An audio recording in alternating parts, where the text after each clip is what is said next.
ഇതാണ് നമ്മുടെ കുടിവെള്ളത്തിൻ്റെ പൈപ്പ്. വെള്ളമുണ്ട്. നമ്മുടെ വെള്ളം എടുക്കാൻ വന്നൊരു ചേച്ചി ഇവിടെ ഉണ്ട്. പക്ഷേ ആ ചേച്ചി പറഞ്ഞ ചേച്ചിയെ കാണിക്കണ്ടാവും. ചേച്ചിയുടെ വള്ളം മാത്രം കാണിക്കാം.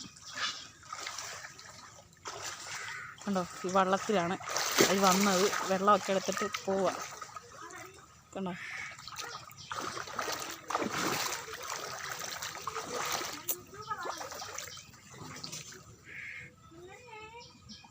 ആണ്ട് വരുന്നുണ്ട്. മീനുമായിട്ടാണോ വരുന്നത്? അല്ല, പുളിയായിട്ട്. മീൻ പിടിക്കാൻ പോയ ആൾ പുളിയായിട്ട് വരുന്നത്.